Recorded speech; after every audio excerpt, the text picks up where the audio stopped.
வணக்கம். சமூக அறிவியல் பாடத்தில் குடிமியல் முதல் பாடம் பன்முகத்தன்மையினை அறிவோம்.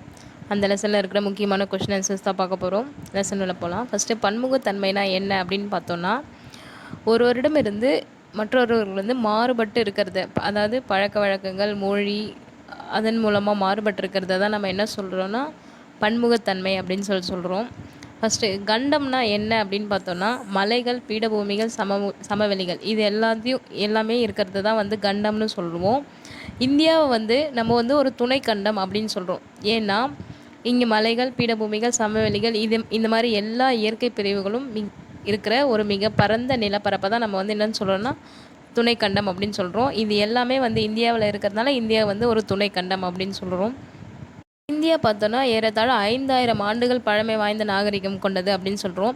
ஸோ இந்த இந்தியாவில் பன்முகத்தன்மை வந்து எப்படியெல்லாம் இருக்குது அப்படின்றத பற்றி தான் இந்த லெசனில் முழுசாக பார்க்க போகிறோம். பன்முகத்தன்மை அப்படின்னு பார்த்தோன்னா அதில் வந்து 4 பிரிவுகள் இருக்குது. ஒன்று வந்து சமூக பன்முகத்தன்மை, சமய பன்முகத்தன்மை, மொழிசார் பன்முகத்தன்மை, பண்பாட்டு பன்முகத்தன்மை அப்படின்னு சொல்லிட்டு 4ஆக பிரிக்கிறாங்க. இந்த 4த்தையும் எதன் அடிப்படையில் பிரிக்கிறாங்க அப்படின்னு பார்த்தோன்னா, நில அமைப்பு, வாழ்வியல் முறை இது 2த்தையும் அடிப்படையாக வச்சு தான் வந்து பன்முகத்தன்மையினை வந்து 4 வகைப்படுத்துகிறாங்க. நில அமைப்பில் பார்த்திங்கன்னா ஒருத்தவங்களுக்கான தொழில் முறை எப்படி இருக்கும்னு பார்த்திங்கன்னா, வளங்கள் நிறைந்த இடத்துல வந்து வேளாண்மை தொழிலும், மலைப்பகுதியில் இருக்கவங்கள வந்து கால்நடை வளர்க்குறது அந்த மாதிரி வேலையெல்லாம் செய்வாங்க. அதுக்கடுத்து ஒரு முக்கியமான கொஷின் பார்த்தோன்னா, மேகாலயாவில் உள்ள மவுண்ட் சின்ட்ராம் அப்படின்ற இடத்துல தான் வந்து அதிகமான மழை பெறும் பகுதி அப்படின்னு சொல்கிறாங்க. நெக்ஸ்ட் வந்து ராஜஸ்தானில் இருக்க ஜெய்சால்மர் அப்படிங்கிற பகுதியில் தான் வந்து மிக குறைவான மழை பெரும் பகுதி அப்படின்னு சொல்கிறாங்க. ஸோ மவுண்ட் சின்ட்ரம் எங்கே இருக்குதுன்னு பார்த்தோன்னா மேகாலயாவில் இருக்குது. ஜெய்சால்மர் குறைவான மழை பெறும் பகுதி எங்கே இருக்குதுன்னு கேட்டால் ராஜஸ்தானில் இருக்குது. இதுக்கடுத்து பார்த்தோன்னா சமூக பன்முகத்தன்மைனா என்னென்னு பார்க்கலாம். சமூகம் அப்படின்னு பார்த்தோன்னா, சமூகம் என்பது ஒரு பொதுநலத்திற்காக மக்கள் இணைந்து வாழும் இடத்தை தான் நம்ம என்னென்னு சொல்கிறோன்னா சமூகம் அப்படின்னு சொல்கிறோம். ஒரு சமூகத்தினுடைய அடிப்படை அழகு என்ன அப்படின்னு சொல்லிட்டு கேட்டாங்கன்னா குடும்பம் அப்படின்னு சொல்லணும். இந்த குடும்பத்தை வந்து 2 வகையாக பிரிக்கலாம். ஒன்று வந்து கூட்டு குடும்பம், இன்னொன்று வந்து தனி குடும்பம் அப்படின்னு சொல்லிட்டு பிரிப்பாங்க. அதுக்கடுத்து பார்த்தோன்னா சமய பன்முகத்தன்மை. அடுத்து சமய பன்முகத்தன்மைன்னு பார்த்தோன்னா, இந்தியா ஒரு மத சார்பற்ற நாடு.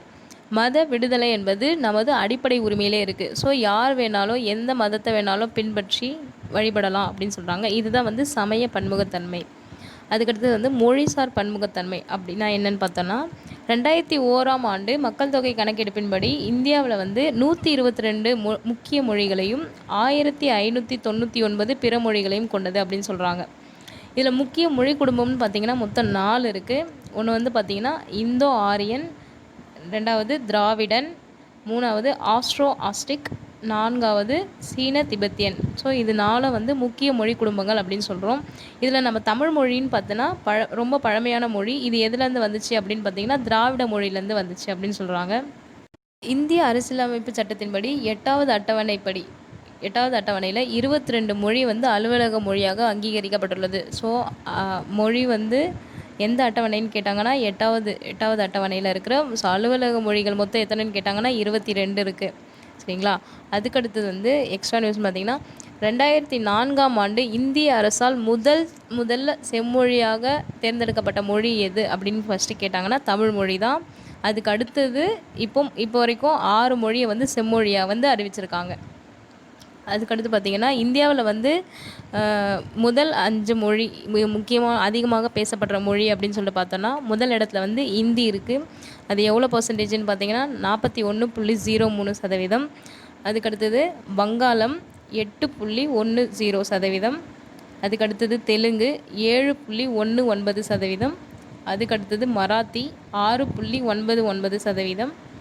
அதுக்கடுத்தது தமிழ் 5.91%. ஸோ ஃபஸ்ட்டு வந்து ஹிந்தி, வங்காளம், தெலுங்கு, மராத்தி, தமிழ். ஸோ இந்த 5 மொழி தான் வந்து இந்தியாவில் அதிகமாக பேசப்படுற முதல் 5 மொழிகள் அப்படி சொல்கிறாங்க. அதுக்கடுத்து பார்த்தோன்னா பண்பாட்டு பன்முகத்தன்மைனா மொழி, உணவு, உடை, பழக்க வழக்கம் இதனால் அவங்களுக்குன்னு ஒரு பண்பாடு இருக்கும் இல்லையா, அதை ஃபாலோ பண்ணுறது தான் வந்து பண்பாட்டு பன்முகத்தன்மை அப்படின்னு சொல்கிறோம். அதுக்கடுத்து பார்த்தோன்னா இந்தியாவில் மொத்தம் 29 ஸ்டேட்ஸும் 7 யூனியன் பிரதேசமும் இருக்குது அப்படின்னு சொல்கிறாங்க. அதுக்கடுத்தது நடனம் என்பது வழிபாடு கொண்டாட்டத்திற்கான வழியாகவும் மகிழ்ச்சி மற்றும் நன்றியை வெளிப்படுத்தும் பாவனையாகவும் சொல்கிறாங்க.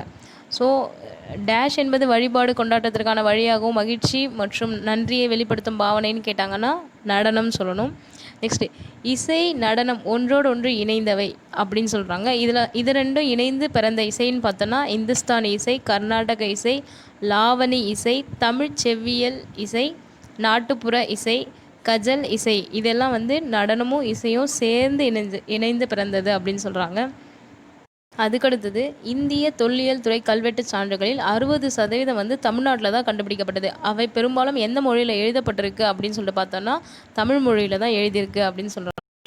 வேற்றுமையில் ஒற்றுமை அப்படின்ற தலைப்பில் சொல்கிறாங்க. பன்முகத்தன்மை நிறைந்த நாடாக இருந்தாலும் இந்தியா வந்து எத்தனையோ பன்முகத்தன்மை இருந்தாலும் நாட்டுப்பற்று அப்படின்ற உணர்வால் நம்ம எல்லாரும் ஒன்று தான் அப்படின்னு சொல்கிறாங்க. நாட்டுப்பற்று அப்படின்னு பார்த்தோன்னா தேசிய கொடி, தேசிய சின்னங்களை மதித்தல், தேசிய கீதம் பாடுதல், ஸோ இதுக்கெல்லாம் முக்கியத்துவம் தர்றதுனால நம்ம வந்து வேற்றுமையில் ஒற்றுமை இருக்கிற இந்தியா அப்படின்னு சொல்கிறோம். அது மட்டும் இல்லாமல் எல்லாரும் பண்டிகைன்னு கொண்டாடும்போது சுதந்திர தினம், குடியரசு தினம், காந்தி ஜெயந்தி இதெல்லாம் வந்து அனைவரும் ஒரே நாட்டினர் அப்படின்ற ஒரு உணர்வை வந்து ஏற்படுத்துது அப்படின்னு சொல்கிறாங்க. அதுக்கடுத்தது வந்து தமிழ்நாட்டில் ரொம்ப ஃபேமஸான நடனம் அப்படிலாம் பார்த்தோன்னா கரகாட்டம், ஒயிலாட்டம், கும்மி, தெருக்கூத்து, பொம்மலாட்டம், புலியாட்டம், கோலாட்டம், தப்பாட்டம் இதெல்லாம் வந்து தமிழ்நாட்டில் சொல்லுவாங்க. நெக்ஸ்ட்டு கேரளாவில் அப்படின்னு பார்த்தோன்னா மோகினி ஆட்டம், தெய்யம் இது ரெண்டும் வந்து கேரளாவில்.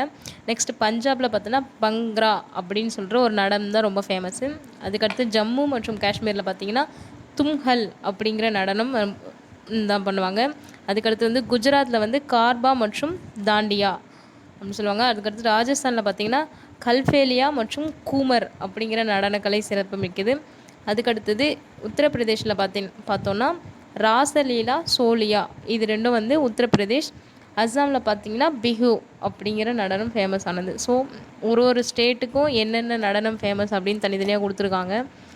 அதுக்கடுத்தது இந்தியாவில் பல்வேறு இன மக்கள் காணப்பட்டதால் இந்தியாவை இனங்களின் அருங்காட்சியகம் அப்படின்னு சொன்னது யார் அப்படின்னு பார்த்தீங்கன்னா V.A. ஸ்மித். அவர் வந்து ஒரு வரலாற்று ஆசிரியர். ஆல்ரெடி டிஎன்பிசி கொஷினில் கேட்டிருக்காங்க.